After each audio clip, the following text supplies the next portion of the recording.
আজকে তোমার কত তারিখ? 4 তারিখ। 4 তারিখ, ওকে।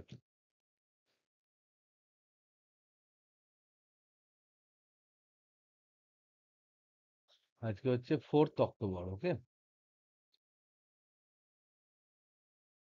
আমরা পড়ছিলাম কোয়ান্টাম তত্ত্ব। আজকে 3 নাম্বার পার্ট। আমরা বেশি রিক্যাপ টিক্যাপে না গিয়ে আমরা যেখানে লাস্ট শেষ করেছিলাম সেটা হচ্ছে আলোক তড়িৎ ক্রিয়ার ক্ষেত্রে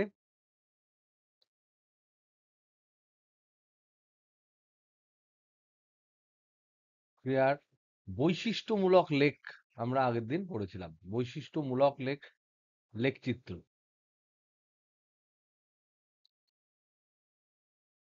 এই যে বৈশিষ্ট্যমূলক লেখচিত্র, এটাকে ইংরেজিতে বলা হয় ক্যারেক্টারিস্টিক গ্রাফ।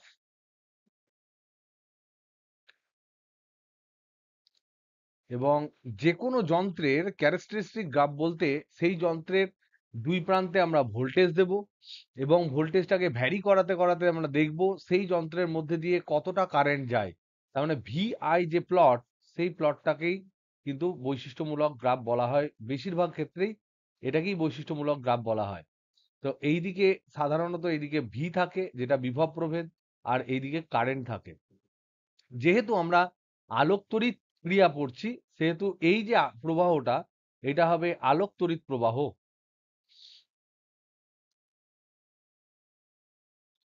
আলোক তড়িৎ প্রবাহ।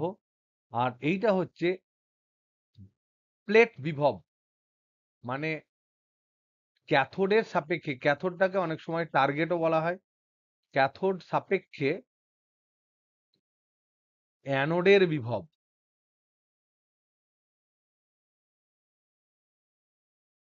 এটাকে এইভাবেও বলা হয় যে টার্গেটের সাপেক্ষে, টার্গেটের সাপেক্ষে প্লেট বিভবও বলা হয়। প্লেট কেন বলা হয়? কারণ সেখানে ইলেকট্রন কালেকশন হয়। এবার প্রথমে আমরা দেখেছি যে এরকম যে যন্ত্রটা আছে, যেখানে এই বরাবর নেগেটিভ, এখানে সাধারণত পজিটিভ রাখা হয়, এখানে কিছুটা অংশ ফাঁকা ফাঁকা রাখা হয় যেখানে কোয়ার্টজ ক্রিস্টাল রাখা হয়। আজকে তোমাদের কোয়ার্টজ কেলাস রাখা হয় সাধারণত, বেশিরভাগ ক্ষেত্রেই তাই করা হয়। আর এই বরাবর অ্যালাউ করা হয় লাইট ফেলার। এদিকে লাইট পড়ে, এখানে ইলেকট্রন গুলো যেগুলো তৈরি হয় সেই ইলেকট্রন গুলো এই বরাবর কালেক্ট হয়, এখানে আমরা একটা কারেন্ট পাই, এখানে একটা কারেন্ট পাই। এবং এই কারেন্টটা আই দেয়। আর এদের দুই প্রান্তের যে বিভব, এখানে কিছু তোমার অবশ্যই এখানে একটা ব্যাটারি থাকবে, ব্যাটারিটার এইদিকে নেগেটিভ থাকবে, এদিকে পজিটিভ থাকবে, নেগেটিভ পজিটিভ থাকবে। একটা রিওস্ট্যাট, একটা রিওস্ট্যাট বা রোধ থাকতে পারে, যেটা পরিবর্তনশীল রোধ কারেন্টটাকে চেঞ্জ করার জন্য। নানা রকম জিনিস থাকতে পারে। তো এবার এই যে দুই প্রান্তের যে বিভব, এই বিভবটাকে আমরা ভি বলছি। এই দুই প্রান্তের বিভবটাকে আমরা বলছি ভি। সেটাকে আমরা বাড়াতে কমাতে পারি এই ব্যাটারিটাকে চেঞ্জ করে। এখানে ব্যাটারির যে বিভব আছে সেটাকে চেঞ্জ করে আমরা বাড়াতে কমাতে পারি। তো সেখানে আমরা দেখেছিলাম যে গ্রাফটা শূন্য যখন হয় বিভব, যদি দুই দিকে সমান বিভব হয়, প্লেটের সাপেক্ষে টার্গেটের সাপেক্ষে প্লেটের বিভব যদি 0 হয়, মানে একই বিভবেও রাখা হয়, তখনও কিছুটা কারেন্ট আমরা পাই। তারপর আমরা যদি বিভব বাড়াতে থাকি, তাহলে বেশি বেশি সংখ্যক ইলেকট্রন যেগুলো এখানে জেনারেট হয়েছে, প্রায় সব ধীরে ধীরে ধীরে ধীরে বেশি সংখ্যক ইলেকট্রন প্লেটে সংগৃহীত হবে, কারেন্ট আমরা তত বেশি পাবো।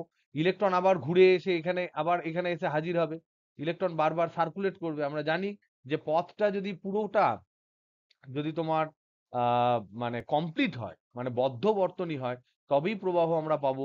যদি কোনোভাবে ওপেন সার্কিট হয়ে যায়, মানে ইলেকট্রন আর একদিক থেকে অন্যদিকে না যেতে পারে, তখনই কারেন্ট আমাদের শূন্য হয়ে যাবে। তো আমরা এরকম ধীরে ধীরে ভোল্টেজ বাড়ালে দেখতে পাচ্ছি, ভোল্টেজ বাড়ালে ধীরে ধীরে কারেন্টটা বাড়ে, বাড়তে বাড়তে বাড়তে বাড়তে একটা জায়গায় কনস্ট্যান্ট হয়ে যায়, আর তারপর বেশি কারেন্ট আমরা পাই না, ফটো কারেন্ট পাই না, বা আলোক তড়িৎ প্রবাহ ম্যাক্সিমাম মান পায় এবং ভোল্টেজ বিভব অক্ষের সমান্তরাল হয়ে যায়। তখন যে ম্যাক্সিমাম কারেন্টটা আমরা পাচ্ছি, সেটাকে আমরা বলছি, নাম দিয়েছি সম্পৃক্ত প্রবাহ। ইংরেজিতে এটাকে বলছে স্যাচুরেশন কারেন্ট।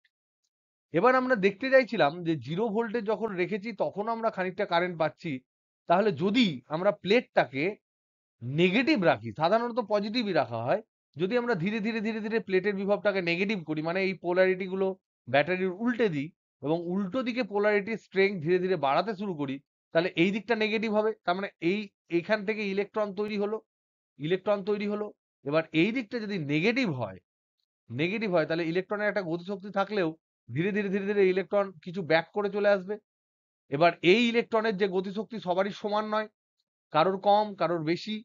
যার সব থেকে বেশি সেটাকে আটকাতে গেলে সব থেকে বেশি নেগেটিভ বিভব রাখতে হবে। তো ধীরে ধীরে যখন আমরা ভোল্টেজটা কমাতে শুরু করছি, তখন কারেন্টটা কমতে কমতে কমতে কমতে একটা টাইমে দেখা যাচ্ছে একটা নির্দিষ্ট নেগেটিভ ভোল্টেজের জন্য -V0 জন্য আর কোনো প্রবাহ পাচ্ছি না। মানে এখান থেকে যে ইলেকট্রন গুলো তৈরি হয়েছে তার যে ম্যাক্সিমাম যে এনার্জি ইলেকট্রনগুলোর মধ্যে যে ইলেকট্রনটার গতিশক্তি ম্যাক্সিমাম, সেই ম্যাক্সিমাম এনার্জেটিক ইলেকট্রনটাকে সে আটকে দিচ্ছে, আর কোনোভাবেই সে পৌঁছাতে পারছে না। তার মানে এই যে টোটাল বর্তনীটা মুক্ত বর্তনী হয়ে যাচ্ছে। এখানে এখানে আর কোনো কানেকশন থাকছে না, নো কানেকশন। এখানে ফাঁকা হয়ে যাচ্ছে। নো কানেকশন হয়ে যাওয়া মানে হচ্ছে কারেন্ট জিরো হয়ে যাবে, রোধ ইনফিনিটি হয়ে যাবে। তো এরকম আমরা একটা বৈশিষ্ট্যমূলক লেখ পেয়েছিলাম। এবার প্রথম তোমাদের হোমওয়ার্ক হচ্ছে, ফার্স্ট হোমওয়ার্ক,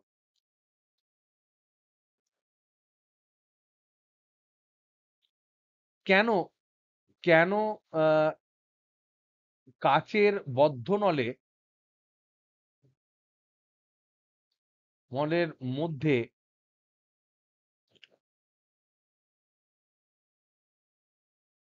কোয়ার্টজের কেলাস রাখা হয়?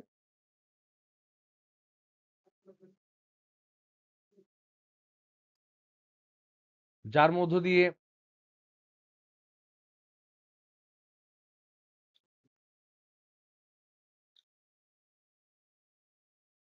আলোক প্রবেশ করে। এইটা হচ্ছে প্রথম। এটা তোমরা একটু দেখবে কোথাও যদি বইয়ে থাকে। মনে রাখবে এটা সাধারণত করা হয়, সাধারণত এরকম করা হয় যখন যখন এমন ধাতু নেবো, যেমন ধরে নাও জিঙ্ক যদি আমরা নিই, বা এরকম সিমিলার মেটেরিয়াল যদি আমরা নিই, যাদের ক্ষেত্রে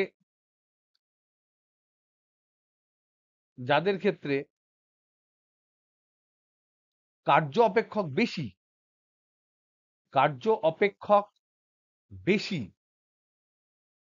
তাদের ক্ষেত্রেই এই কোয়ার্টজ কেলাসটা ব্যবহার করা হয়। কোয়ার্টজ কেলাস ব্যবহৃত হয়। প্রশ্ন হচ্ছে কেন? এটা আমি একটু হিন্টস দিয়ে দিচ্ছি। এটা সম্ভবত সুমিয়া জিজ্ঞেস করেছিল আমাকে, তো আমি তখন অন্য একটা রিপ্লাই দিয়েছিলাম। তার থেকেও একটা ইম্পর্টেন্ট একটা যুক্তি আছে, যেটা হচ্ছে যে এই কোয়ার্টজ কেলাস হচ্ছে, আমরা যদি সাধারণ আলো দেখি, যদি তোমার কার্য অপেক্ষক কারোর বেশি হয় কোনো ম্যাটেরিয়ালের, তাহলে আমাকে বেশি শক্তির আলো ফেলতে হবে। বেশি শক্তির আলো যদি আমরা দেখতে চাই, আলোর ক্ষেত্রে যদি আমরা স্পেকট্রামটা দেখি, আলো মানে হচ্ছে ইএম ওয়েভ, ইলেকট্রোম্যাগনেটিক ওয়েভ। আগের সেমিস্টারে আমরা পড়েছি। ইএম ওয়েভের যদি স্পেকট্রামটা আমরা দেখি, এইটা যদি আমরা ভিজিবল ধরি, ভিজিবল রেঞ্জ যদি আমরা এটা ধরি, যেটা দৃশ্যমান আলো, আর এই বরাবর আমরা যদি ধরি কম্পাঙ্ক বাড়ছে, যদি আমরা এই বরাবর ধরি, তাহলে আমরা ডান দিকে পাবো নীল, আর বাম দিকে পাবো হচ্ছে লাল। তারপরে এই দিকে পাবো ইনফ্রারেড, তারপরে মাইক্রোওয়েভ, তারপরে রেডিও ওয়েভ, এরকম পাবো। আর নীলের পর আমরা পাবো নীলের পর পাবো বেগুনি, তারপরে পাবো আল্ট্রাভায়োলেট, তারপরে তোমার এক্স রে, তারপরে গামা রে। তো জেনারেলি এই যে জায়গাটা দেখতে পাচ্ছ, বেগুনি, ইউভি আর এই নীল, এইটুকু অংশ ব্যবহৃত হয় আলোক তড়িৎ ক্রিয়ার জন্য।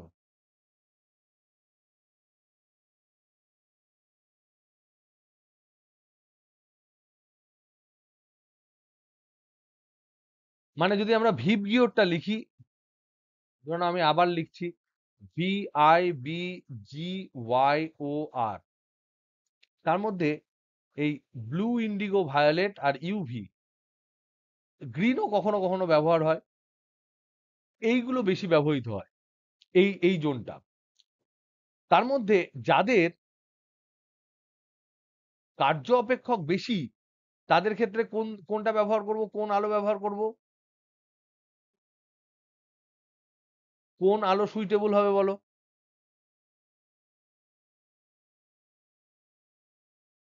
যে টার্গেট ম্যাটেরিয়াল আমরা নিয়েছি, যে ক্যাথোডটা আমরা নেব, যার উপর আলো ফেলে ইলেকট্রন বের করব, তার কার্য অপেক্ষক যদি তুলনামূলক একটু বেশি হয়, তাহলে এই যে আমরা UV, violet, indigo, blue, green, yellow, red এগুলো কম ব্যবহার হয়। তো এই যে জোনটা আমরা গ্রিন ব্যারিকেডের মধ্যে রেখেছি, তার মধ্যে বেস্ট কোনটা তুমি চুজ করবে? ইউভি, তারপর ভায়োলেট। চেষ্টা করবে প্রথমে ইউভি দিয়ে, যদি ইউভি যদি অ্যাভেলেবল হয় তাহলে স্ট্যান্ডার্ড হয়ে যাবে, কারণ ইউভির ক্ষেত্রে এর ক্ষেত্রে শক্তি ম্যাক্সিমাম, বেশি শক্তি, এটা বেশি শক্তি, যেটুকু আছে তার মধ্যে বেশি শক্তি। তাহলে এই কার্য অপেক্ষক বেশি এমন একটা ম্যাটেরিয়াল হচ্ছে, যেমন ধরুন জিঙ্ক। এই জিঙ্ক দিয়ে আমরা বেশিরভাগই এক্সপেরিমেন্ট করি। তো ইউভি ইউভি আলো দিয়ে যদি আমি জিঙ্কটাকে করি, তাহলে বাম্পার আমরা ফটো কারেন্ট পাই। যদি ভায়োলেট দিয়ে অল্প পাই, ইন্ডিগো ব্লু দিলে আমরা পাই না। তাহলে ইউভি আলোটাকে প্লেটে ফেলতে হবে। এবার একটা ফ্যাক্ট হচ্ছে, যে আমাদের কাঁচ, যে সাধারণ কাঁচ যেটা থাকে, সাধারণ কাঁচ, সেটা ইউভি রে কে পাস করাতে পারে না, বা সাধারণ কাচের মধ্য দিয়ে ইউভি রে পাস করতে পারে না।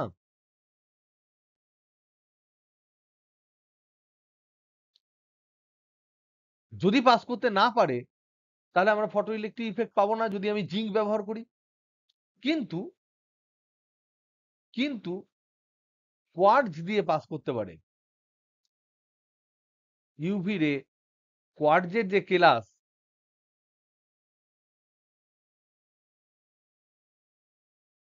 দিয়ে পাস করতে পারে।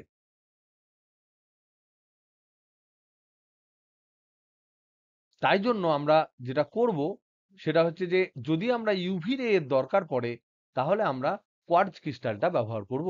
তাহলে এই এই ইউভি রে যদি লাগে, তাহলে তোমাকে কিন্তু সাধারণ কাঁচ দিয়ে পুরোটা করব না, কোয়ার্টজ কেলাস লাগবে। এবার যদি তোমাকে যদি জিজ্ঞেস করে, তাহলে স্যার পুরোটাই কোয়ার্টজ কেলাস কেন করলাম না? তার কারণ হচ্ছে সাধারণ কাচের দাম কম, কোয়ার্টজ কেলাসের দাম বেশি। আমি পুরোটাই যদি কোয়ার্টজ কেলাস দিয়ে ঢেকে দিই, তাহলে আমার বেশি দামি হয়ে যাবে অহেতুক। তাই আমরা ইকোনমিক কন্ডিশন এবং এক্সপেরিমেন্টটা যাতে হয়, ফটো ইলেকট্রিক ইফেক্টের পরীক্ষা যাতে করা যায়, তার জন্য ইউভি রে যদি ব্যবহার করতে হয় কোনো ক্ষেত্রে আমাদের, যেমন ধরে নাও জিঙ্ক ধাতু যদি আমরা টার্গেট ম্যাটেরিয়াল হিসেবে নিই, তাহলে সেক্ষেত্রে আমাদের কিন্তু ইউভি রেটা, ইউভি রে হচ্ছে, মানে কাঁচ হচ্ছে ইউভি রে এর সাপেক্ষে ওপেক, অস্বচ্ছ। কাঁচ কাঁচ দিয়ে ভেদ করতে পারে না, অ্যাবজর্ব করে নেয়, কাঁচের যে ক্রিস্টাল রয়েছে সেখানে অ্যাবজর্ব করে নেয়। কোয়ার্টজ কেলাসের ক্ষেত্রে কিন্তু সেটা সুন্দর পাস করতে পারে। তাই আমরা কোয়ার্টজ উইন্ডো রাখি। তাই এই কোয়ার্টজ উইন্ডো রাখা হয়।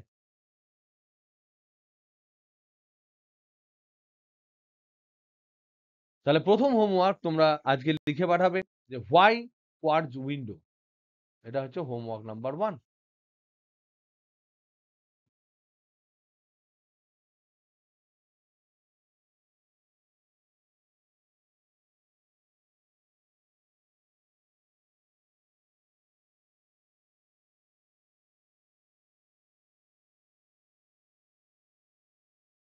কেন ব্যবহার করা হয় ফটো ইলেকট্রিক ইফেক্টে? ওকে, নেক্সট নেক্সট যেটা আমরা পড়বো এবার, এই এই যে ফটো ইলেকট্রিক ইফেক্ট, যেটা আলোক তড়িৎ ক্রিয়ার কিছু পরীক্ষা যখন পড়ছি, তখন কি কি অবজারভেশন পাওয়া যায়, সেগুলো আমরা আগে বোঝার চেষ্টা করব।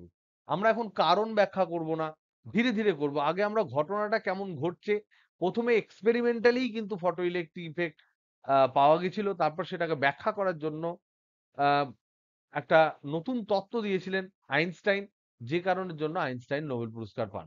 তো আমাদের নেক্সট যেটা হচ্ছে, যে এই আলোক তড়িৎ ক্রিয়া যেটা রয়েছে, আলোক তড়িৎ ক্রিয়া এটার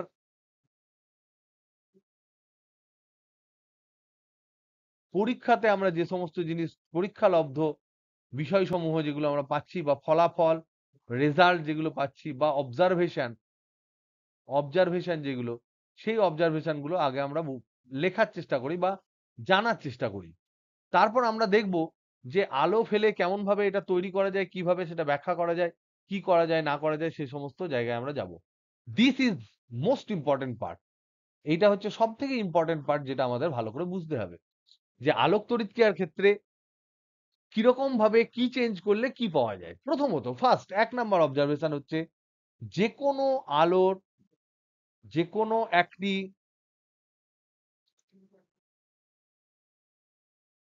টার্গেট মেটালের জন্য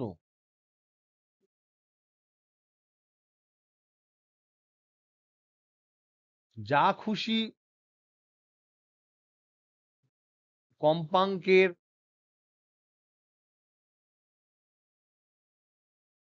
আলো ফেলে ফটো ইলেকট্রিক ইফেক্ট করানো সম্ভব নয়।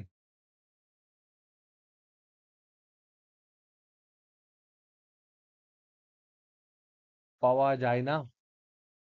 মানে তুমি ধরে নাও একটা জিগ নিলে আর তার মধ্যে ফেলে দিলে তুমি লাল আলো, তো জীবনেও কোনোদিন তুমি পারবে না। তার মানে সেক্ষেত্রে তোমাকে কম্পাঙ্ক খানিকটা বাড়াতে হবে। এবার আমাকে বলো তো দেখি কম্পাঙ্ক কেন বাড়াতে হবে?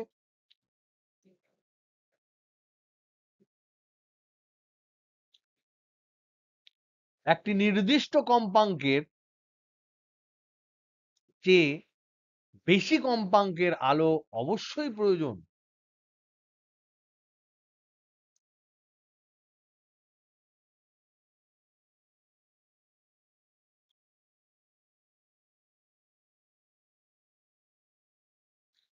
এখানে আলো না বলে আমরা ইএম ওয়েভ বলতে পারি। এই যে যে নির্দিষ্ট কম্পাঙ্কের চেয়ে বেশি কম্পাঙ্ক ফেলতে হবে, মিনিমাম যে কম্পাঙ্কের জন্য মিনিমাম যে কম্পাঙ্কের জন্য কোনো একটি ধাতু থেকে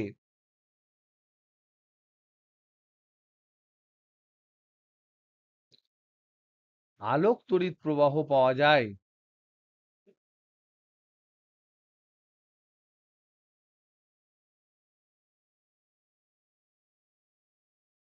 তাকে বলা হয় প্রারম্ভ কম্পাঙ্ক। এটাকে বলা হয় প্রারম্ভ কম্পাঙ্ক, নিউ জিরো। ইংরেজিতে এটাকে বলা হয় থ্রেশহোল্ড ফ্রিকোয়েন্সি।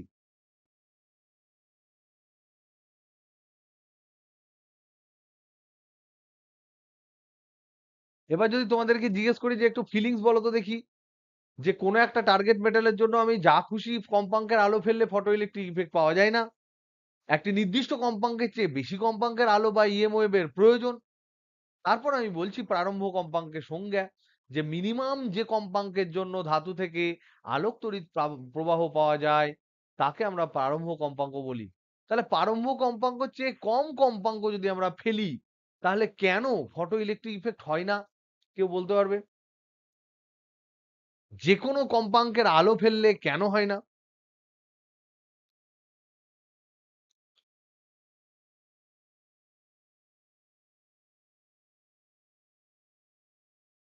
বলো, কেউ কোনো আলোকপাত করতে পারবে?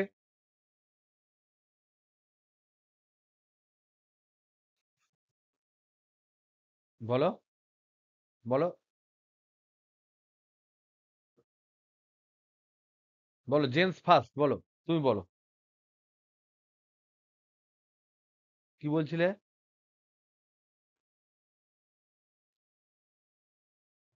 তাহলে বেশি হলে কি হবে?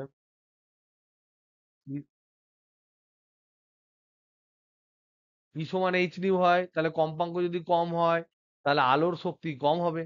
তাহলে তাতে কি হবে? প্রয়োজনীয় শক্তিকে আমরা কি বলি? ইলেকট্রন গুলো প্রয়োজনীয় শক্তি পাবে না, তুমি ঠিক বলেছো। এবার প্রয়োজনীয় শক্তিটাকে আমরা কি বলি? সেই ধাতুর জন্য কি বলি?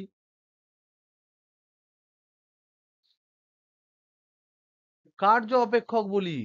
তাহলে আমার ওই কার্য অপেক্ষকের তুল্যমূল্য শক্তিটা তো প্রয়োজন। আরেকজন সুমিয়া বলতে চাইছিলে কিছু? তুমি কি সেটাই বলতে চাইছিলে? না কে বলতে চাইছিলে বল? শক্তিটা কত বেশি লাগবে? মিনিমাম কত শক্তি এক্স্যাক্টলি। তার মানে এটার মনে মনে লজিক হচ্ছে, আমরা আপাতত স্থির করে রাখবো। আমরা দেখবো, আমরা যেহেতু আলোকে ফোটন বলেই ফেলেছি, তখন কেউ আলোকে ফোটন ধরেনি। আলোকে ফোটন প্রথম মানে ধরে এটার ব্যাখ্যা করা গেছিল, যার জন্য নোবেল প্রাইজ পেয়েছিল আইনস্টাইন। এবার সেটা যদি আমরা না ধরতাম তাহলে কিন্তু করাই যেত না। সেটা কেন করা যায় না সেটা আমরা আরো ভালো করে পরে ক্লিয়ারলি বুঝবো, যে আলোকে যদি আমরা তরঙ্গ ধরি, ইউ ক্যানট প্রুভ দিস। এই ঘটনাটাকে কোনোভাবেই প্রমাণ করা যায় না। কেন করা যায় না সেটা পরে দেখব। তাহলে এখানে আমাদের যুক্তিটা কি? মনে মনে যুক্তি, যেটা আমরা ছোট্ট ছোট্ট করে একটু যুক্তিগুলো আগে আপাতত নিজেদের তৈরি করব। যুক্তি হচ্ছে যে ই ইকুয়াল টু এইচ নিউ, একদম পারফেক্ট বলেছো।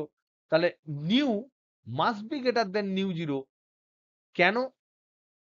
বিকজ কারণটা হচ্ছে যে ই equal to H nu zero, যেটা সেটা মিনিমাম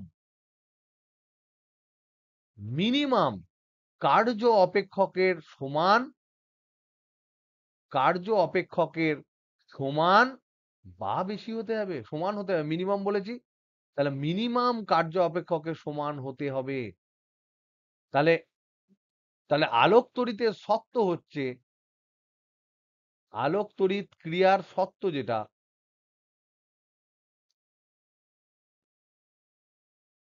সেটা হচ্ছে E must be greater than equal to W. W যেখানে হচ্ছে ওয়ার্ক ফাংশন বা কার্য অপেক্ষক।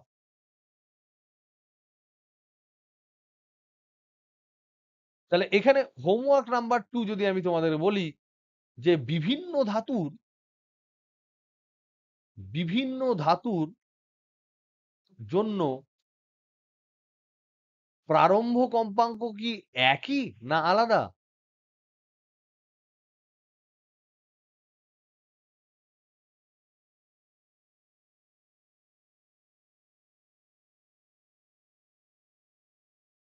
ব্যাখ্যা করো। আগেরটাও 2 নাম্বার, এটাও 2 নাম্বার। বিভিন্ন ধাতুর জন্য প্রারম্ভ কম্পাঙ্ক আমরা একই পাবো না আলাদা পাবো? কেউ বলতে পারবে? এই যে নিউ জিরোটা, এই নিউ জিরোটা আমরা বিভিন্ন ধাতুর ক্ষেত্রে একই পাবো না আলাদা পাবো?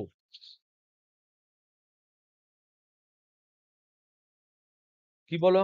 আলাদা পাবো। কারণ হচ্ছে বিভিন্ন ধাতুর ক্ষেত্রে এই ডাব্লিউটা আলাদা, তাই আলাদা পাবো। এটা ব্যাখ্যা করো। এই জাস্ট 2 লাইন, 2-3টে ফর্মুলা লিখে দিলেই হয়ে যাবে। ই equal to H new, W equal to H nu zero লিখে দেবে, বাস তাহলেই হয়ে যাবে। এটার কারণটা হচ্ছে ডাব্লিউ যেটা সেটা হবে এইচ নিউ জিরো হবে। যেহেতু ডাব্লিউ আলাদা তাই নিউ জিরো আলাদা হবে। নেক্সট, এটা হচ্ছে 1 নাম্বার অবজারভেশন। 2 নাম্বার অবজারভেশন, আলোক তড়িৎ ক্রিয়া হচ্ছে তাৎক্ষণিক। আলোক তড়িৎ ক্রিয়া তাৎক্ষণিক, একদম ইনস্ট্যান্টিনিয়াস।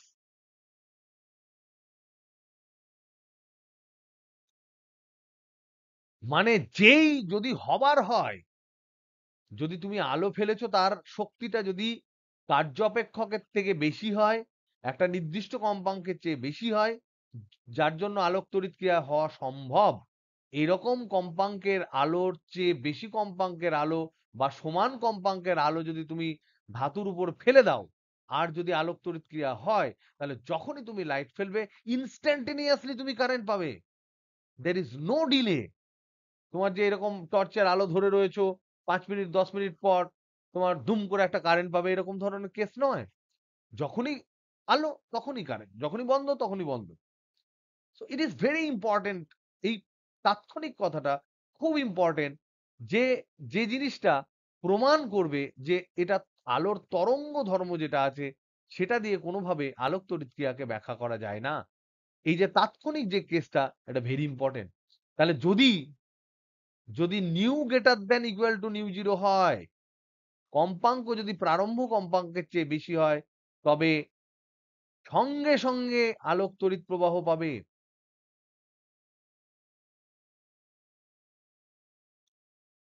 আলোক তড়িৎ প্রবাহ পাবে। এই দুটো জেনারেল অবজারভেশন।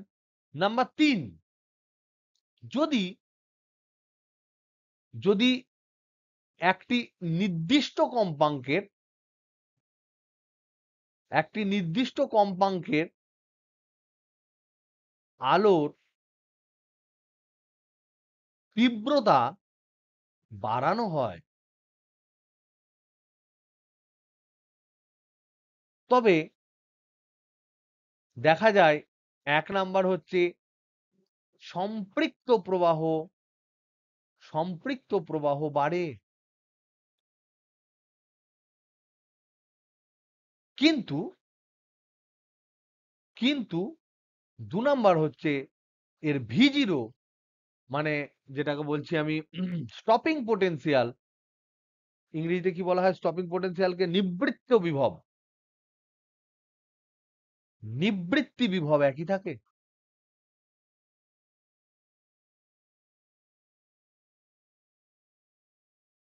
তাহলে এটাকে ভাববো কি করে, যুক্তি কি করে দেবো এটার?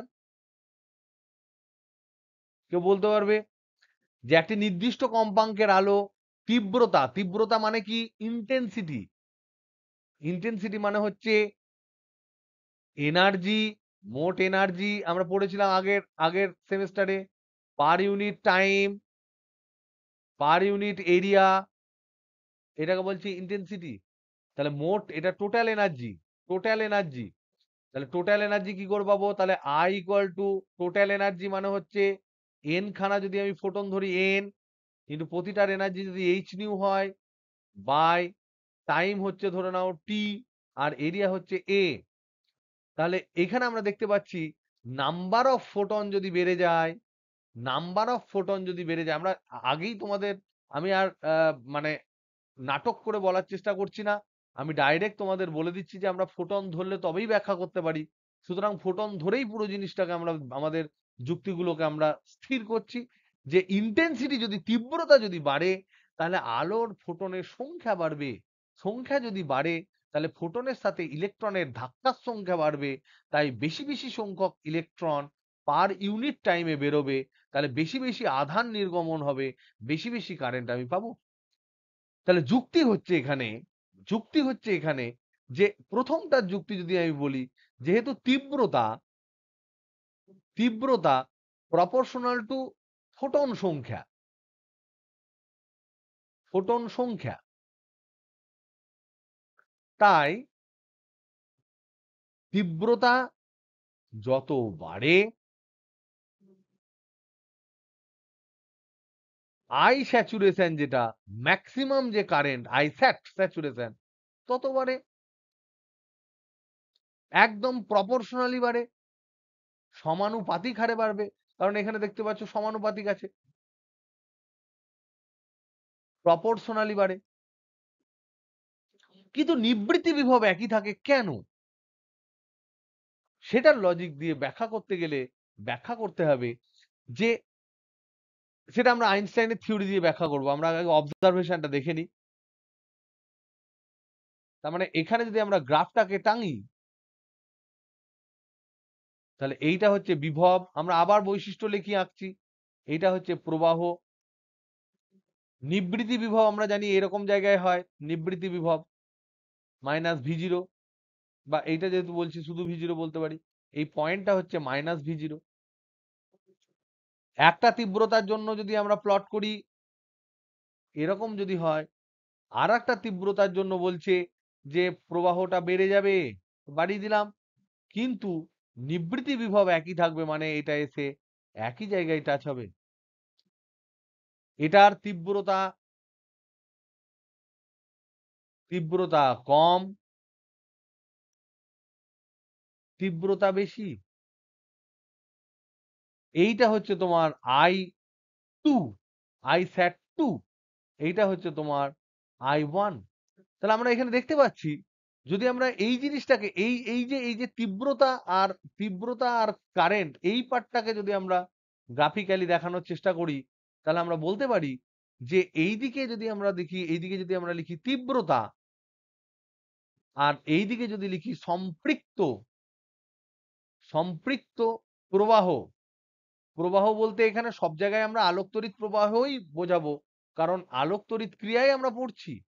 সেটা যদি আমরা দেখি, তীব্রতা যখন শূন্য তখন কোনো ফোটন পড়েনি, তার মানে তখন তোমার কোনো ইলেকট্রন বেরোবে না, কোনো কারেন্ট পাবো না।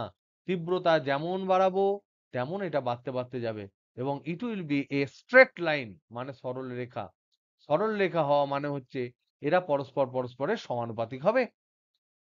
কিন্তু মজার বিষয় হচ্ছে এই V0টা সেম, V0 সেম, নিবৃত্তি বিভবটা একই। নিবৃত্তি বিভব কাকে বলে?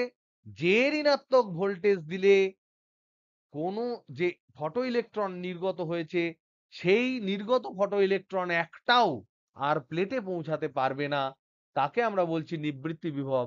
এবং আমরা এক্ষেত্রে দেখছি যদি কম্পাঙ্ক আমরা একই রাখি, তাহলে কোনোভাবেই নিবৃত্তি বিভব একটা পার্টিকুলার ধাতুর জন্য, একটা পার্টিকুলার এনার্জির শক্তির আলোকের জন্য কোনোভাবে চেঞ্জ করা যাবে না, যেটা কোনোভাবেই আমাদের তরঙ্গ তত্ত্ব দিয়ে ব্যাখ্যা করা যায় না।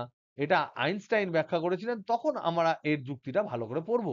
তাহলে যুক্তি ল্যাটার, যেটুকু দেওয়া যাচ্ছে সেটুকু দিচ্ছি, যেটুকু এখন জোর করে বলতে হবে সেগুলো আমি পরে বলবো। কিন্তু এগুলো ওনারা পেয়েছে, এগুলো প্রথমে এক্সপেরিমেন্টালি পাওয়া। তাহলে এক্সপেরিমেন্টালি আমরা 3 নাম্বার পেলাম। এবার 4 নাম্বারে যাই। 4 নাম্বার অবজারভেশন বলছে যে ভিন্ন কম্পাঙ্কের একই তীব্রতার দুটি আলো দিয়ে দুটি আলো একটি নির্দিষ্ট ক্যাথোডে ফেললে, ক্যাথোড মানে যেখান থেকে ইলেকট্রন বেরোবে, ক্যাথোডে ফেললে দেখা যায়, অবজারভেশন কি? 1 নাম্বার দেখছে সম্পৃক্ত প্রবাহ একই থাকে, সম্পৃক্ত প্রবাহ মোটামুটি একই থাকে। আর 2 নাম্বার যেটা ওরা দেখছে যে নিবৃত্তি বিভব আলাদা হয়ে যায়।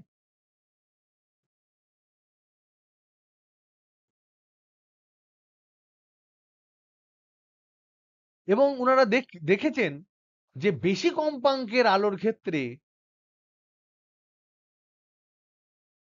বেশি কম্পাঙ্কের আলোকের ক্ষেত্রে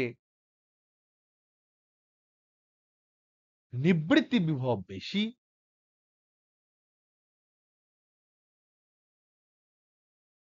কম কম্পাঙ্কের আলোকের ক্ষেত্রে নিবৃত্তি বিভব কম। ব্যাখ্যা ল্যাটার, এর যুক্তি ব্যাখ্যা এগুলো আমরা আইনস্টাইনের থিওরি দিয়ে পরে ব্যাখ্যা করব। কিন্তু আগে আমরা ঘটনাগুলো ওরা যেগুলো এক্সপেরিমেন্টালি পেয়েছে সেগুলো আমরা বোঝার চেষ্টা করি। যে তীব্রতা যদি প্রায় একই হয়, তাহলে সম্পৃক্ত প্রবাহও মোটামুটি একই পাচ্ছি। কিন্তু কিন্তু যদি আমি কম্পাঙ্কটা আলাদা করে দিই, তাহলে বেশি কম্পাঙ্কের আলাদা যদি ফেলি, তাহলে দেখা যাচ্ছে বেশি নেগেটিভ ভোল্টেজ লাগছে কারেন্টটাকে শূন্য করার জন্য। কার ভোল্টেজ নেগেটিভ? এখানে ভোল্টেজটা কার? এখানে ভোল্টেজ বলতে আমরা কি বুঝি? সব সময় আমরা ভোল্টেজ বলতে বুঝি প্লেটের ভোল্টেজ ক্যাথোড সাপেক্ষে, টার্গেট সাপেক্ষে প্লেটের ভোল্টেজ, বা ক্যাথোড সাপেক্ষে অ্যানোডের ভোল্টেজ। সেই অ্যানোডের ভোল্টেজটাকে আমরা ক্যাথোডের সাপেক্ষে নেগেটিভ করছি, যাতে করে ইলেকট্রনটাকে তারা বাধ্য করি যে ও যেন না আসতে পারে, ইলেকট্রন যেন রিপেলড হয় এবং কোনো ইলেকট্রন যেন না পৌঁছাতে পারে। তার জন্য আমরা নেগেটিভ বিভবটাকে বাড়িয়ে বাড়িয়ে বাড়িয়ে বাড়িয়ে বাড়িয়ে বাড়িয়ে আমরা একটা নির্দিষ্ট বিভবের ক্ষেত্রে দেখেছি কোনো ইলেকট্রন আর প্লেটে পৌঁছতে পারে না এবং কোনো ফটো কারেন্ট পাওয়া যায় না। সেই বিভবটাকে আমরা বলেছি নিবৃত্তি বিভব। আমরা দেখলাম যে যে কম্পাঙ্কের আলো আমরা ফেলছি, এখানে এক্সপেরিমেন্টালি দেখা গেছে যে কম্পাঙ্কটা যদি বাড়ানো হয়, তাহলে সেক্ষেত্রে নিবৃত্তি বিভবের যে মান, সেই মানটাও কিন্তু ধীরে ধীরে বেড়ে যায়। তাহলে এখানে আমরা কি কি কেমন গ্রাফ পাবো? তাহলে দেখো এখানে আমরা ভিআই বৈশিষ্ট্যমূলক গ্রাফটা লিখি। এদিকে ভি, এদিকে আই। ভি মানে হচ্ছে কি, ভি মানে কি কে বলতে পারবে? এটা কি? ভিটা কি? ভিটা কি? একদম তাই। অ্যানোডের পোটেনশিয়াল ক্যাথোড সাপেক্ষে ভেরি গুড। তাহলে ক্যাথোড সাপেক্ষে এটা বারবার কেন বলছি? কারণ এই জিনিসগুলো যদি ঠিক করে না বোঝো, তো সব জায়গায় প্রত্যেকটা জিনিস, এটা একটা ভালো উলের তোমাদের একটা ভালো সুন্দর সোয়েটার বানাচ্ছি। তুমি যদি ভালো করে ছোট, ছোট করে না বুনতে পারো, তাহলে কোনোভাবেই কোনো জিনিস বুঝতে পারবে না। শেষে সবগুলোকে একসাথে গেঁথে গুঁথে দিয়ে ছুঁড়ে ফেলে দেবে। যে আমার ভাল লাগছে না কিছু একটা। তো যে জিনিসটা দেখতে খুব সুন্দর হয়, সেই জিনিসটা কিন্তু বোনানোর একটা মেথড থাকে। আমাদের কিন্তু সেই প্রত্যেকটা জিনিস নিখুঁতভাবে সঠিকভাবে বুঝতে হবে। ক্যাথোড সাপেক্ষে অ্যানোডের ভোল্টেজ।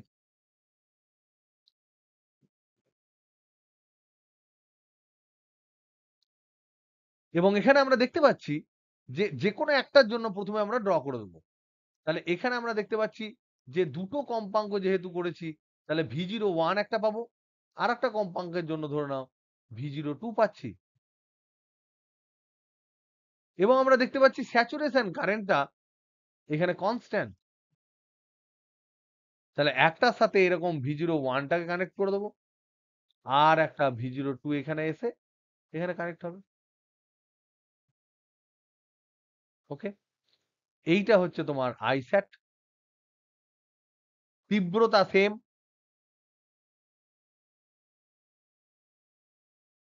কম্পাঙ্ক আলাদা। তাহলে বলো তো দেখি, যদি এর কম্পাঙ্ক হয় নিউ ওয়ান, এর কম্পাঙ্ক যদি হয় নিউ টু, তাহলে কোনটা বেশি? নিউ ওয়ান বেশি না নিউ টু বেশি? এখানে নিউ ওয়ান বেশি না নিউ টু বেশি? আমরা অবজারভেশন থেকে কি পেলাম? কম্পাঙ্ক যত বাড়ে তত V0 তত কি হয়? Hello hello hello hello hello, বাড়ে। তাহলে এখানে nu one is greater than nu two. তার জন্য আমরা পাচ্ছি V0, সরি এটাকে নিউ টু ধরছি, তাহলে এটাকে এটাকে টু ধরছি, এটাকে ওয়ান ধরছি, ঠিক আছে? তাদের করে সিমিলার থাকে। তার জন্য V01 is greater than V02। এই অবজারভেশন আমরা পেলাম। 4 নাম্বার অবজারভেশন। এবার আমরা দেখতে পাচ্ছি যে এই যে V0 এর সাথে আবার যদি আমরা নিউ এর গ্রাফটা প্লট করি, নিউ এর গ্রাফ যদি প্লট করি V0 এর সাথে, তাহলে দেখতে কেমন হবে? সেটা আমরা একটু প্লট করে দেখি। নিবৃত্তি বিভবের সাথে এই যে নিবৃত্তি বিভব, এটা আমরা আগে লিখি যে এখানে অবজারভেশন হচ্ছে কম্পাঙ্কের মান যত বাড়ে, কম্পাঙ্কের মান যত বাড়ে, নিবৃত্তি বিভব তত বাড়ে।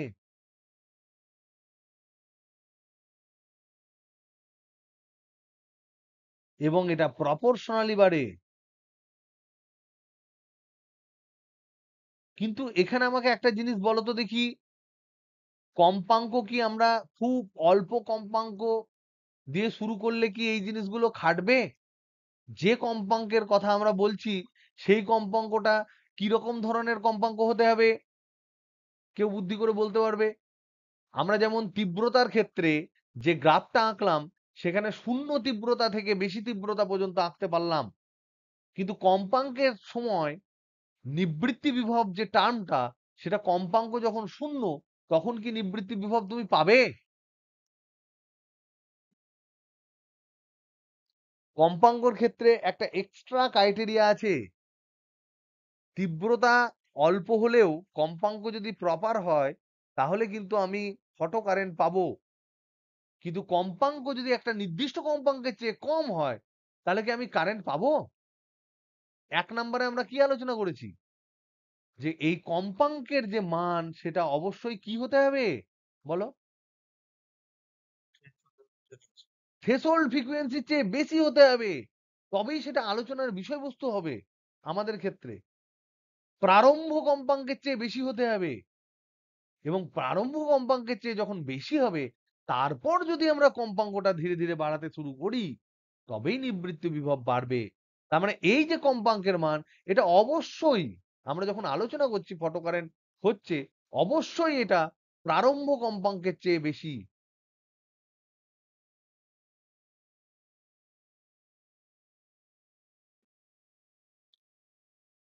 বেশি হতে হবে। সেখান থেকে আমার স্টার্টিং। তারপর যদি আমি কম্পাঙ্ক বাড়াই, তাহলে নিবৃত্তি বিভবটা ধীরে ধীরে বাড়তে থাকে। তাহলে কি দেখতে কেমন গ্রাফ হয়? দেখি। এটা দেখাচ্ছে যে এইদিকে যদি আমরা কম্পাঙ্ক ধরি, আর এইদিকে যদি আমরা ধরি নিবৃত্তি বিভব, যে নিবৃত্তি বিভবের শুধু পজিটিভ মানটা ধরে নিচ্ছি, মাইনাস ভি0 হয়, আমরা শুধু ভি0টাকে প্লট করছি। ঠিক? যদি হয়, তাহলে সেক্ষেত্রে দেখা যায় কম্পাঙ্ক যখন শূন্য, ফটো ইলেকট্রিক ইফেক্ট নেই, এইটা হচ্ছে তোমার প্রারম্ভ কম্পাঙ্ক। সেখান থেকে ওর স্টোরিটা শুরু। তারপর থেকে তারপর থেকে এই গ্রাফটা হবে প্রপোর্শনাল, এবং এই যে স্লোপ, এই যে থিটা, এই ট্যান থিটা হবে কনস্ট্যান্ট।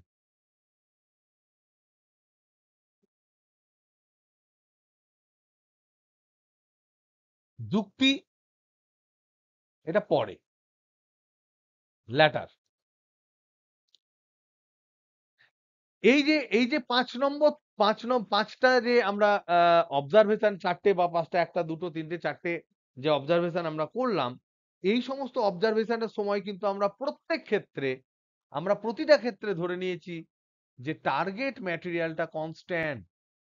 যদি টার্গেটটাকে আমরা চেঞ্জ করে দিই, যে ধাতুর উপর আমরা আলো ফেলছি সেটা যদি চেঞ্জ করতে করতে থাকি, তাহলে তখন কি হবে? কি চেঞ্জ হবে?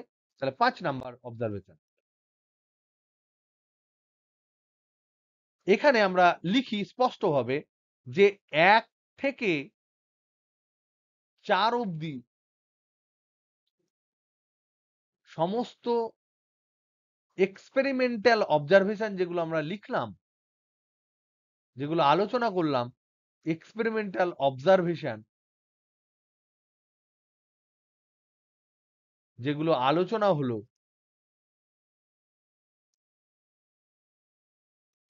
সবগুলিতেই, সব ক্ষেত্রেই ক্যাথোড ম্যাটেরিয়ালটাকে, ক্যাথোড যে ধাতু, ক্যাথোডটি ফিক্স ছিল, ওটাকে চেঞ্জ করিনি। 5 নাম্বারে আমরা সেটাকে চেঞ্জ করব। 5 নাম্বার এক্সপেরিমেন্টে হচ্ছে যে দুটি আলাদা দুটি আলাদা তোমার ধাতু নিলে 1 থেকে 4 যে পয়েন্ট গুলো আছে, সেগুলো কেমন ভাবে পরিবর্তিত হবে।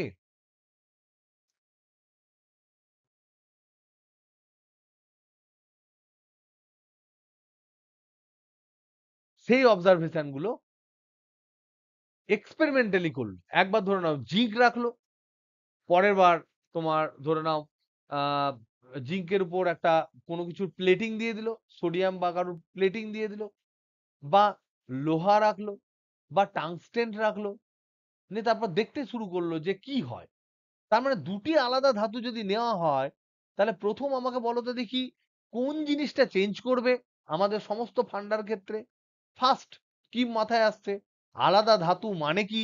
আলোক তড়িৎক্রিয়ার ক্ষেত্রে কোন জিনিসটা আলাদা হবে? কোনটা? Work function.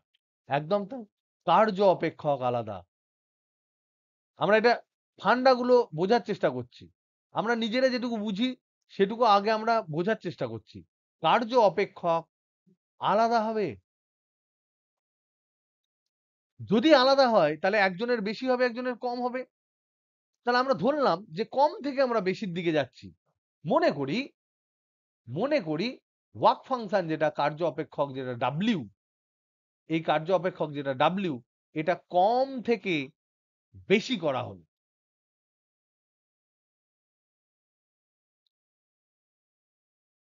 তাহলে ফার্স্ট আমাকে বলো তো দেখি 1 নাম্বার পয়েন্টে কি বেশি হবে? আলোর কি বেশি লাগবে? যদি আমি ডাব্লিউ বাড়িয়ে দিই তাহলে আলোর কি বেশি লাগবে?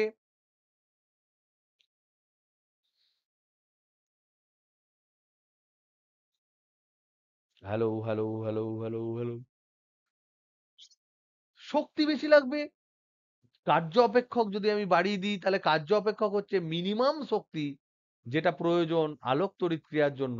তাহলে আলোর শক্তি বেশি লাগবে, তার মানে শক্তি বেশি লাগলে প্রারম্ভ কম্পাঙ্কটা বেশি হবে। উনারা এগুলো দেখেছেন, প্রারম্ভ কম্পাঙ্ক বাড়বে।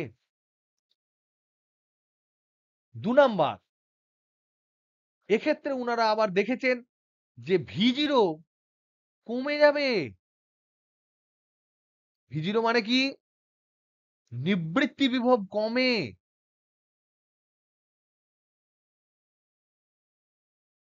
যদি কম্পাঙ্ক একই থাকে, কম্পাঙ্ক সেম থাকলে নিবৃত্তি বিভব কমে যাবে।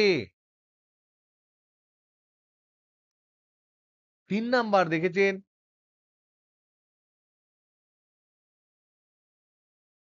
তীব্রতা একই থাকলে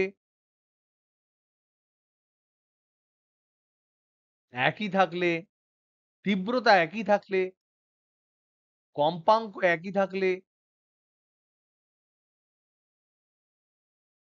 কম্পাঙ্ক সেম থাকলে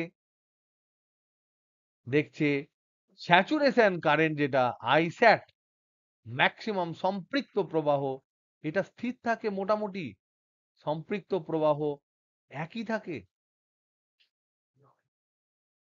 আহ ভাইয়ের জ্বর যাচ্ছে 37.7, ওটা 8 হলে জ্বর হবে। সম্পৃক্ত প্রবাহ একই থাকে। তাহলে এগুলো গ্রাফগুলো কিরকম? প্রথম প্রথম যদি আমরা ভি ভার্সেস আই গ্রাফটা টাঙি তাহলে ভোল্টেজ আমরা চেঞ্জ করছি শুধুমাত্র তোমার একই ধরনের তীব্রতার আলো তাহলে এটা ফিক্সড হবে। তারপর তীব্রতা একই রেখেছি, কম্পাঙ্ক একই রেখেছি তাহলে এটা সেম হবে। কিন্তু যেহেতু ডাব্লিউ আলাদা তাই একটা এখানে গিয়ে পৌঁছাবে, একটা এখানে গিয়ে পৌঁছাবে। তাহলে একখানা আমার V01 হবে, একটা হবে নিবৃত্তি বিভব হচ্ছে V02 হবে। এইটা হচ্ছে তোমার আই স্যাচুরেশন। এইটা যদি আমি ওয়ার্ক ফাংশন W2 বলি, এটা যদি ওয়ার্ক ফাংশন W1 বলি, তাহলে এখান থেকে বলো তো দেখি W1 আর W2 এর মধ্যে কোনটা বেশি?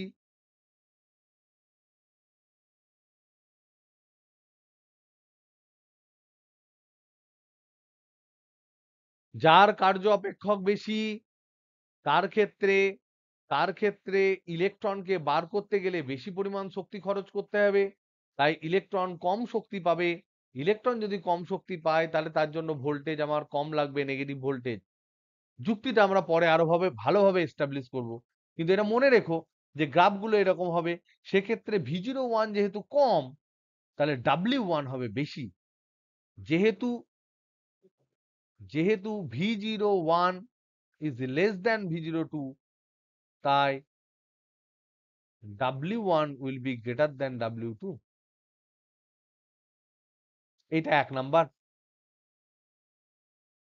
২ নাম্বার প্লট ২ নাম্বার প্লট যদি আমরা কম্পাঙ্কর সাথে এই V0 টার প্লট করি তাহলে কি হবে?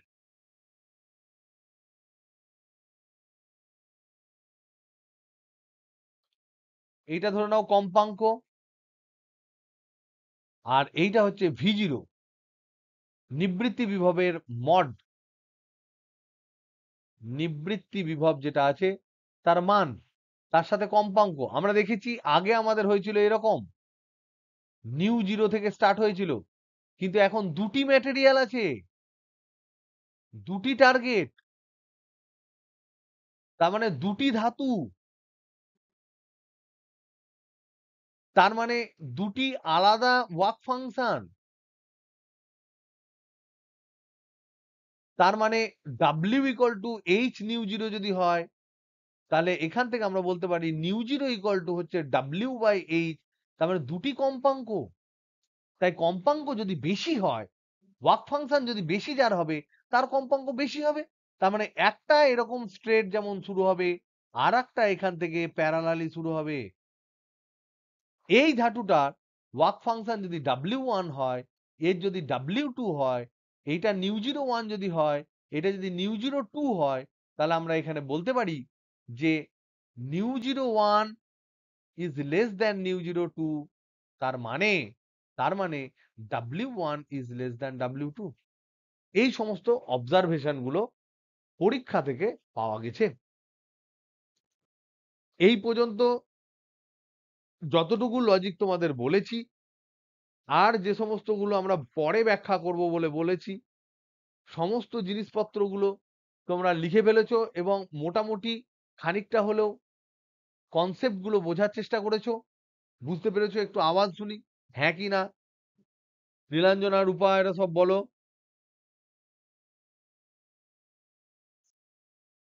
আর সবাই, আর সবাই বলো পুরনো গুলো। Hello, hello, hello, hello. আর শিওর?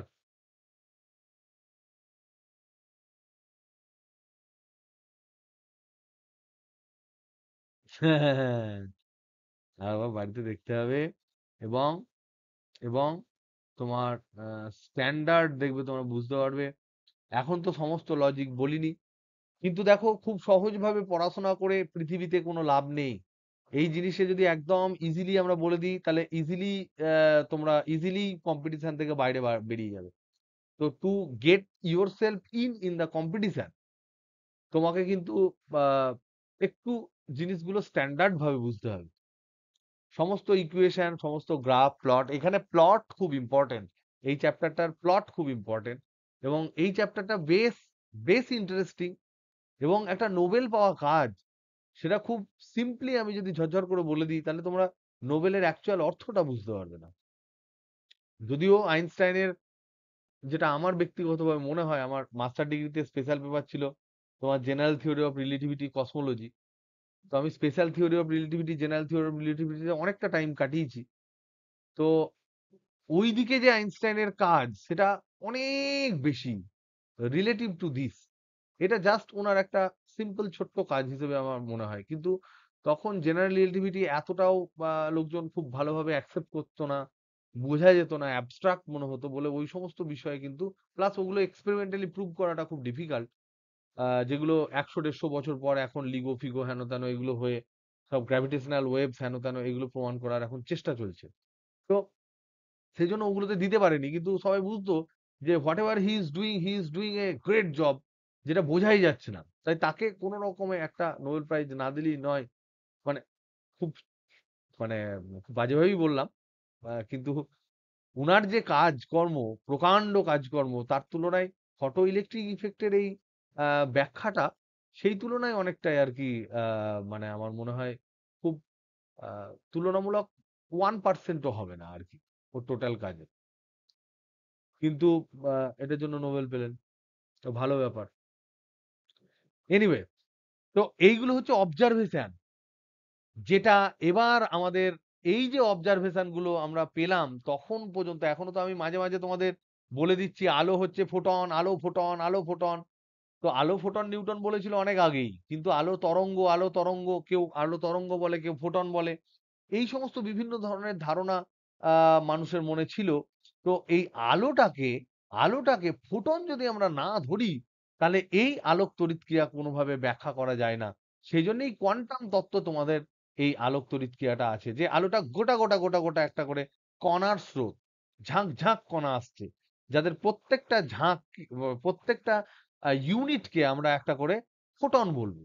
এবং ফোটন কণার ঝাঁক এসে ঝপঝপ ঝপঝপ করে পড়ছে, এবং তারা ইলেকট্রনের উপর ধাক্কা মারছে। এইভাবে যদি আমরা ব্যাখ্যা করি, খুব ইজিলি ব্যাখ্যা হয়ে যাবে। সেই ইজি ব্যাখ্যাটাই কিন্তু আইনস্টাইন করেছিলেন, কিন্তু সেই ইজি কথাগুলো ডাইরেক্ট লেখার জন্য তোমার কিছু যুক্তি লাগে। তো তিনি প্ল্যাঙ্ক থেকে ধার নিয়েছিলেন, E=h নিউটা, বাদ বাকি সিম্পল সমীকরণ। এবার আমরা জানার চেষ্টা করব যে এত কেন রমরমা, যে আলোকে ফোটন না ধরলে এটা ব্যাখ্যা করা যায় না। তো আমরা প্রথম দেখব, আলোককে যদি তরঙ্গ ধরা হয়, তাহলে কি এগুলো ব্যাখ্যা করা যায়? যদি না যায়, যদি এই প্রপার্টি গুলোর মধ্যে কোনোটা ব্যাখ্যা করা না যায় কমপ্লিটলি, তাহলে আমরা বলবো যে তরঙ্গ তত্ত্ব দিয়ে আমরা ব্যাখ্যা করতে পারবো না। যদি করা যায়, কি করা যায় সেটা আমরা ফার্স্ট বুঝবো। আর যদি না করা যায়, তার জন্য আইনস্টাইন আমাদেরকে কি তোমার প্রেসক্রিপশন দিলেন, যেটার জন্য খুব ইজিলি আমরা বুঝতে পারলাম, সেটাও আমরা বুঝবো। তো ফার্স্ট আমরা দেখবো যে আলোক তড়িৎ ক্রিয়ার ক্ষেত্রে নেক্সট যেটা আমরা ডিসকাস করব, সেটা হচ্ছে যে আলোর তরঙ্গ তত্ত্বের ব্যর্থতা।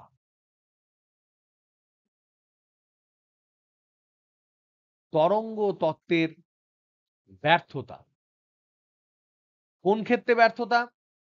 এটা প্রতিফলন, প্রতিসরণ এগুলো ফ্যান্টাস্টিক ব্যাখ্যা করে।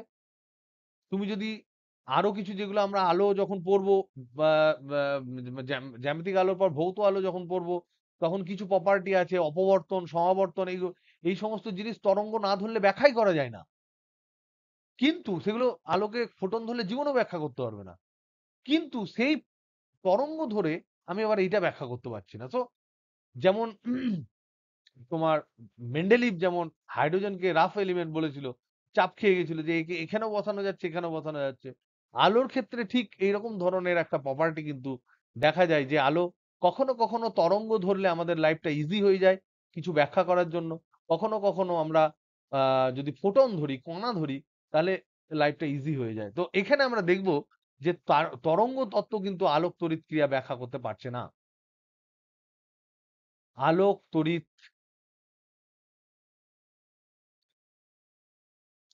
ক্রিয়ার ব্যাখ্যা দিতে ব্যর্থ।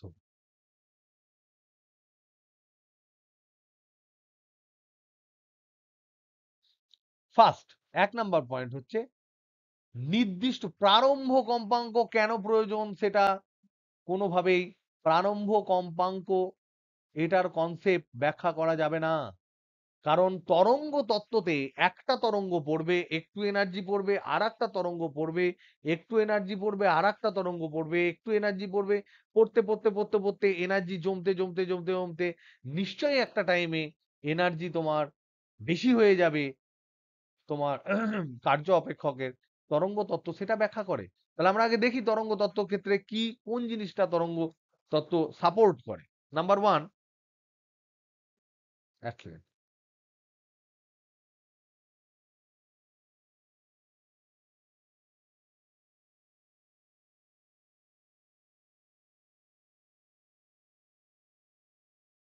তরঙ্গ তত্ত্ব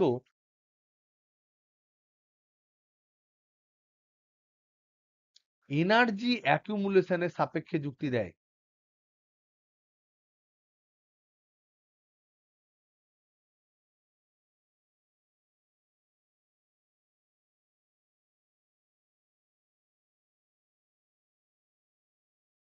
তার মানে তরঙ্গ মানেই শক্তি।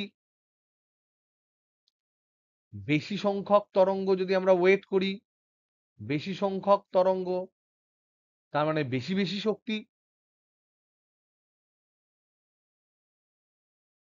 তাহলে আমি যা আলোই ফেলি না কেন, তার প্রতিটা ওয়েভের যতই কম শক্তি হোক না কেন, ওয়েভ যেতে শুরু করলে শক্তি বাড়তে বাড়তে বাড়তে বাড়তে বাড়তে বাড়তে একটা টাইমে নিশ্চয়ই ডাব্লিউ এর চেয়ে বেশি হবে, মানে ওয়ার্ক ফাংশনের চেয়ে বেশি হবে।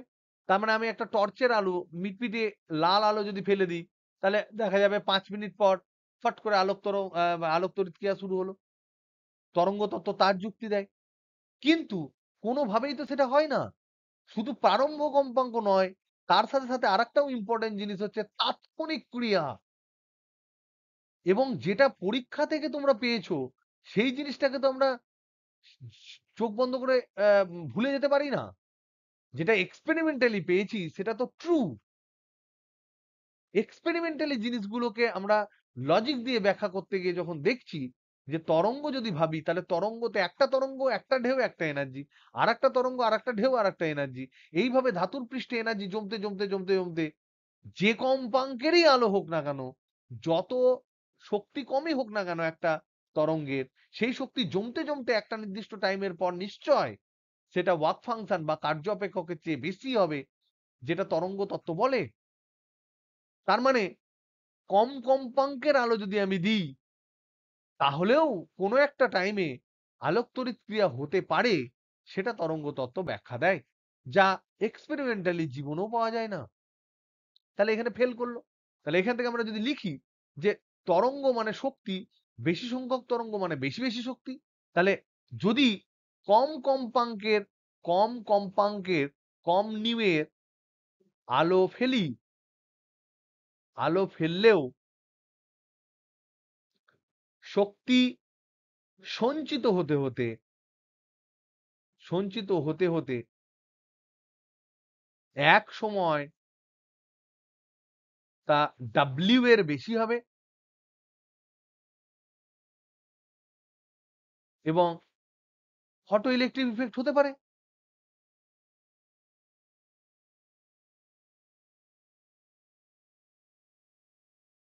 এটা বলছে কি, এটা তরঙ্গ তত্ত্বকে যদি আমরা বিলিভ করি, তাহলে এই জিনিসটা হতে পারে।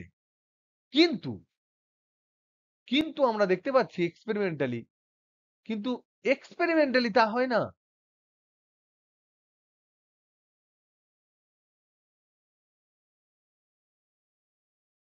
কি হয়, নির্দিষ্ট নির্দিষ্ট নিউ জিরো লাগে, এর বেশি কম্পাঙ্ক দরকার,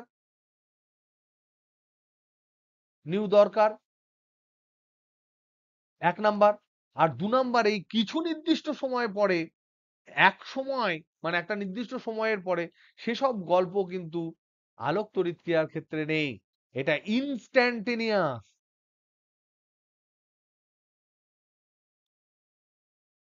এই দুটো জিনিস কোনোভাবেই কিন্তু তরঙ্গ তত্ত্ব তোমার ব্যাখ্যা করতে পারলো না। তারপর নেক্সট, এই দুটো জিনিস তো পারলো না। 3 নাম্বার ব্যর্থতা। 3 নাম্বার যদি আমরা বলি, তাহলে এই যে ইলেকট্রন গুলো যেগুলো বেরোবে, নির্গত ইলেকট্রনের নির্গত ইলেকট্রনের গতিশক্তি কি করে হবে, কত হবে, নিবৃত্তি বিভব কি,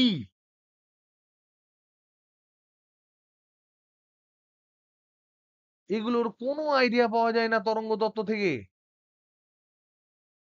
no idea from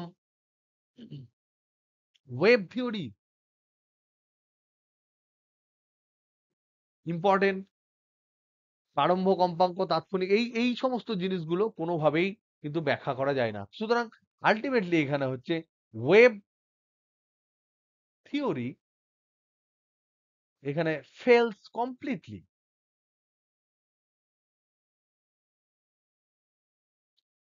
to explain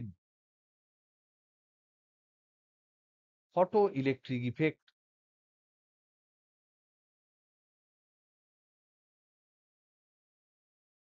কোনোভাবেই কিন্তু ব্যাখ্যা করতে পারলো না।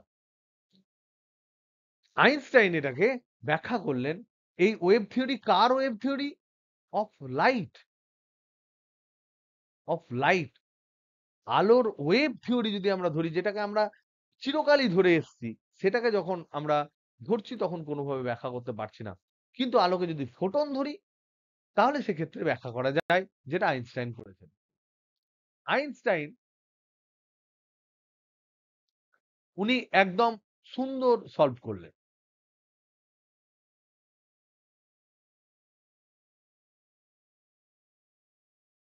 উনি আলোকে ফোটন কণার স্রোত ধরলেন, ফোটন কণা হিসেবে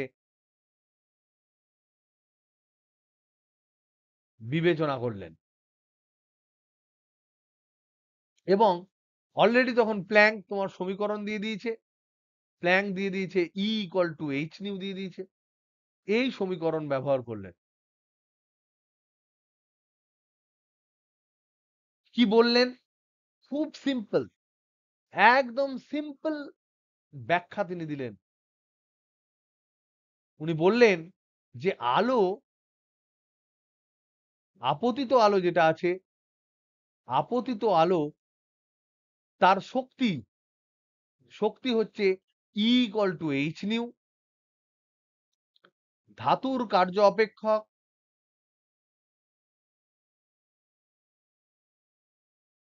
ডাব্লিউ এটাও আমি এইচ নিউ জিরো হিসেবে ব্যাখ্যা করতে পারি। উনি বললেন if E is greater than W, তাহলে তখন ইফেক্ট হবে। তাহলে বাদবাকি এনার্জিটা কি হবে? এই যে ফোটন কণাগুলো ইলেকট্রনের উপর এসে ডাইরেক্ট ধাক্কা মারছেন, ফোটন কণাগুলো এসে ইলেকট্রনকে ধাক্কা মারছে, সেই প্রসেসটা তিনি বললেন। তিনি বললেন যে ফোটন কণার স্রোত ডাইরেক্টলি ইলেকট্রনকে, ধাতব পৃষ্ঠের ইলেকট্রনকে ধাক্কা মারে।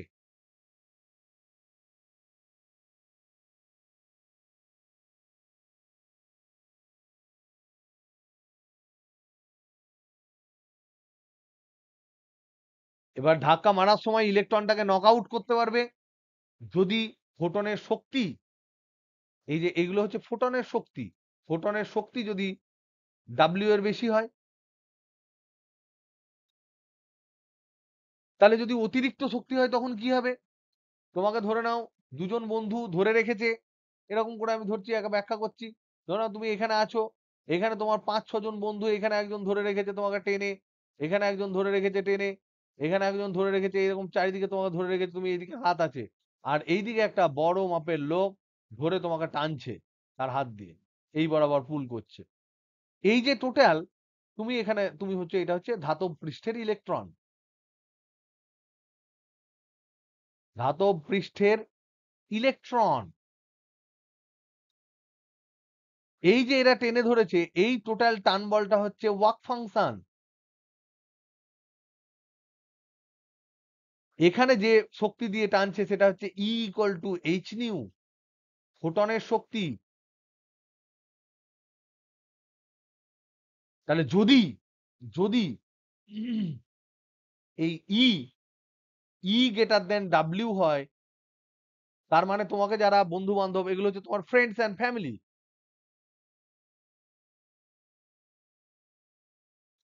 ফ্যামিলি অ্যান্ড ফ্রেন্ডস, এরা তোমাকে বলছে যাস না যাস না যাস না, তোমার কোনো কিছু করার নেই। বাইরে এমন একটা ঝড় এসছে, তুমি উড়ে পালিয়ে গেছো। ঝড়ের যে শক্তি, সেই শক্তিটা যদি ই হয়, এবং বাড়ির লোক যে বা বন্ধু বান্ধব যেভাবে তোমাকে টেনে ধরে রেখেছে, সেই শক্তিটা যদি ডাব্লিউ হয় এবং যদি কম হয়, তো তুমি কোনোভাবেই যাচ্ছ না। যদি ইটা কম হয় তাহলে কোনোভাবেই যাচ্ছ না, কিন্তু ইটা যদি বেশি হয়ে যায় বা সমান হয়, তাহলে জাস্ট তুমি আলগা হয়ে ছেড়ে চলে যাবে। আর যদি ইটা বেশি হয়, তাহলে এই যে এক্সেস এনার্জি, ই আর ডাব্লিউ, ই মাইনাস ডাব্লিউ, এই যে এক্সেস এনার্জি, এটা কি হবে? এই এক্সেস এনার্জিটা কি হবে কেউ বলতে পারবে? এটা কি হবে? ইলেকট্রন হিসেবে ভেবো না, তোমার নিজের হাল হিসেবে ভাবো। তুমি এখানে, তোমাকে ধরে টানছে, বিশাল শক্তি ধরে একজন ঝটকা টান মেরেছে, আর তোমাকে 4-5 জন মিলে একটা টান দিয়ে রেখেছে, একটা শক্তি ধরে ধরে রেখেছে। তাহলে সেই শক্তিটা, যে শক্তিতে তোমার বন্ধুরা বেঁধে রেখেছে, তার থেকে যদি বাহ্যিক শক্তি বেশি হয়, তাহলে তুমি বন্ধু বান্ধব থেকে আলাদা হয়ে যাবে। এবং সেই আলাদা হয়ে যাওয়ার সময় যদি প্রচুর বেশি, যদি এক্সট্রা শক্তি দিয়ে কেউ টানে, তাহলে তোমার কি হবে? তুমি কি পাবে এক্সট্রা? বন্ধু বান্ধব থেকে ছিন্ন হওয়ার পর তুমি এক্সট্রা কি পাবে? এক্স্যাক্টলি, তখন তুমি একটা গতি শক্তি পাবে। একদম ঠিক বলেছো।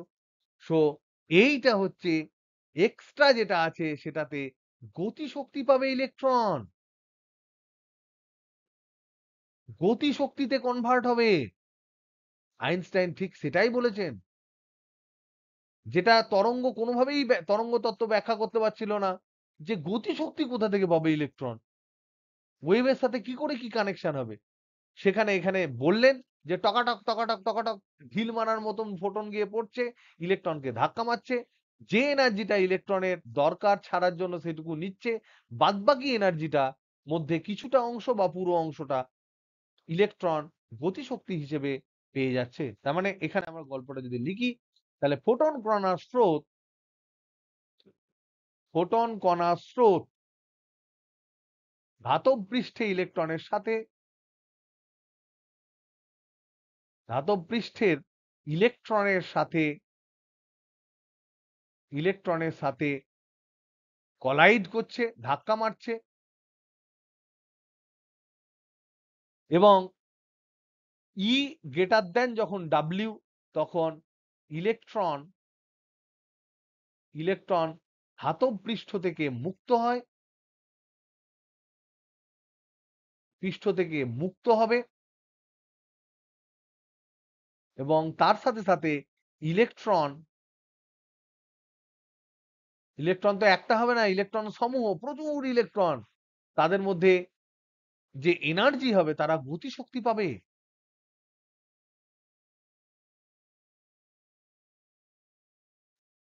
কিরকম গতিশক্তি পাবে? তারা কেউ পাবে শূন্য, কারণ ধরো না ওখানে ইলেকট্রন বেরোতে গিয়ে আরো ইলেকট্রন অন্য কারোর সাথে ধাক্কা টাক্কা মেরেছে। আর ম্যাক্সিমাম যে গতিশক্তিটা হবে, ম্যাক্সিমাম, সেটা হচ্ছে ই মাইনাস ডাব্লিউ।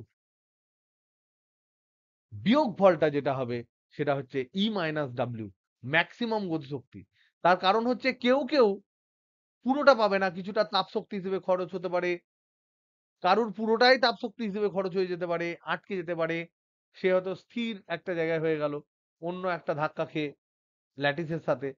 কিন্তু কেউ যদি একদম ক্লিন শট হয়, একটা ফোটনকে টক করে ইলেকট্রনকে মারলো, আর ইলেকট্রনের সাথে স্থিতিস্থাপক সংঘর্ষ যদি হয়, তাহলে ফোটনের সমস্ত এনার্জিটা ইলেকট্রন পাবে, আর ইলেকট্রনটাকে বেঁধে রেখেছে ডাব্লিউতে। তাহলে ই মাইনাস ডাব্লিউ যখন হয়ে যাবে, বাদবাকিটা পট করে পুরো এনার্জি নিয়ে সেই ইলেকট্রন গুলো বেরোবে। তার মানে ইলেকট্রন যেগুলো বেরোবে, ফটো ইলেকট্রন, তাদের সবাই কিন্তু ই মাইনাস ডাব্লিউ এনার্জি পাবে না, কিন্তু যে ইলেকট্রনের ঝাঁক বেরোবে তাদের মধ্যে যে ম্যাক্সিমাম গতিশক্তি হবে সেটা হবে ই মাইনাস ডাব্লিউ।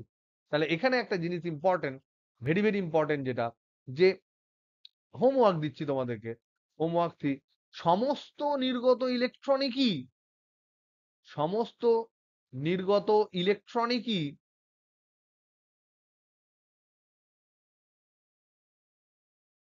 ই মাইনাস ডাব্লিউ শক্তি পাবে? অ্যান্সার হচ্ছে না। শুধুমাত্র শুধুমাত্র যে সকল ইলেকট্রন কোনো এক্সট্রা শক্তি লস করবে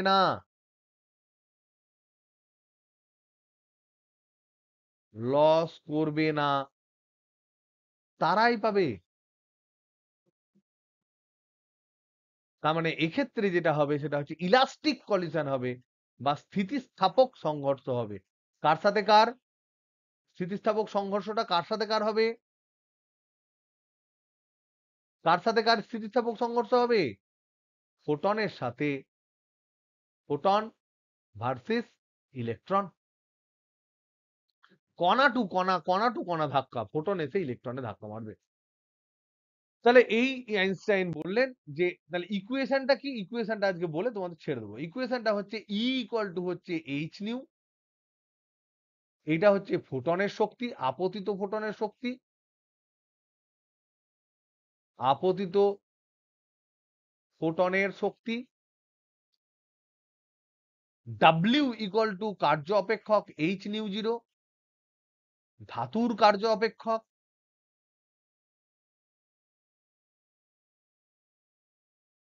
আর নির্গত ইলেকট্রনের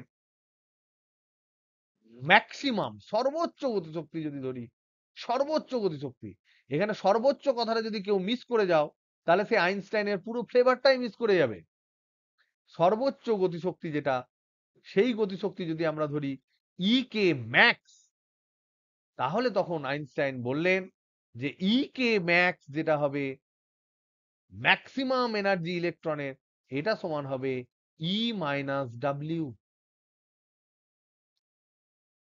তার মানে কি? H nu minus H nu zero. এটা কি হবে half M V max square. এই ভি ম্যাক্স ইকে ম্যাক্সটাকে আমরা লিখতে পারি যে ইলেকট্রনের ম্যাক্সিমাম বেগ যদি আমরা ধরি, ইলেকট্রনের ভর এম, ইলেকট্রনের ম্যাক্সিমাম বেগ যদি ভি ম্যাক্স হয় তাহলে তার স্কোয়ার হবে। আবার এই এইচ নিউ কে আমরা আবার লিখতে পারি H C by lambda. H nu zero কে আমরা লিখতে পারি H C by lambda zero. যদি এখানে লিখি আমরা জানি কারণ সি ইকুয়াল টু হয় nu lambda, C equal to হয় নিউ জিরো ল্যামডা জিরো। এখানে যদি ব্যবহার করি তাহলে আমরা লিখতে পারি H C by lambda minus H C by lambda zero. এইটা সমান হচ্ছে half M V max square. তাহলে এখান থেকে আমরা কি সমীকরণ পেলাম যে নির্গত ইলেকট্রনের যে ম্যাক্সিমাম গতিশক্তি, শুধু গতিশক্তি বললে জিরো, নির্গত ইলেকট্রনের ম্যাক্সিমাম গতিশক্তি যেটা সেটা সমান হচ্ছে H into nu minus nu zero বা half M V max square. এটা সমান আমরা লিখতে পারি H C common 1/λ minus 1/λ zero.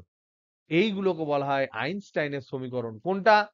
এই একটা সমীকরণ, এই দুটো সমীকরণ। এটা 1 নাম্বার সমীকরণ, এটা 2 নাম্বার, এটা 3 নাম্বার। এইগুলোই হচ্ছে আইনস্টাইনের সমীকরণ। তাহলে 1 2 3 যেটা 1 2 3 ইকুয়েশনস যেগুলো, এগুলোকে বলা হয় Einstein equation for photo electric effect, আলোক তড়িৎক্রিয়ার জন্য।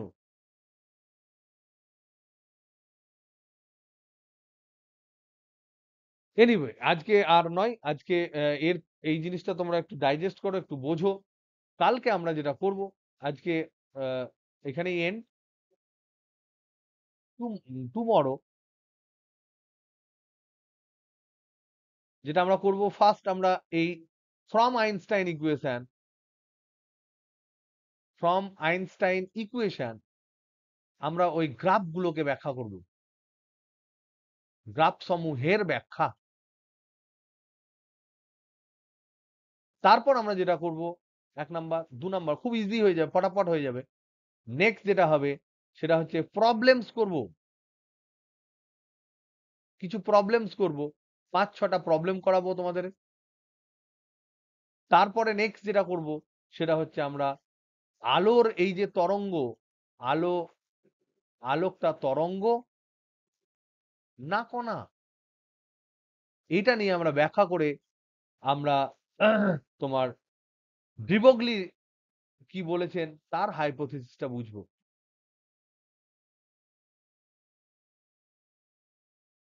এই তিনটে আমাদের কালকের টাস্ক। ওকে, নেক্সট চলো তাহলে বাই, গুড নাইট। প্রত্যেককে আমি বলছি এখনই আমি কিছু হোমওয়ার্ক পাঠাবো। এই সমস্ত হোমওয়ার্ক গুলো বাদ দিয়ে হোমওয়ার্ক গুলো যদি তোমরা করো তাহলে life will be easy after 1 to 2 months. এখন তোমরা যত বড়ই বীর হও, যত বড়ই সেনাপতি হও, ফিজিক্স হচ্ছে এমন একটা সাবজেক্ট যাকে যদি তুমি প্রপার ডিউ রেসপেক্ট এবং ভালোবাসা শ্রদ্ধা সমস্ত কিছু না দাও তাহলে কিন্তু ও ঝেড়ে ঝেড়ে লাত মারবে পরীক্ষার সময়, তখন সেগুলো কিন্তু নিতে পারবে না। তো এটাকে প্রপারলি ভালোবাসো, তাহলে লাইফ উইল বি সিম্পলার। ওকে, যে হোমওয়ার্ক গুলো পাঠালাম তারপরেও আমি একটা পিডিএফ পাঠাচ্ছি, সেই পিডিএফটাও তোমরা দেখবে, সেখানে কিছু হোমওয়ার্ক আছে, সেগুলো করো। চলো বাই, টাটা, গুড নাইট।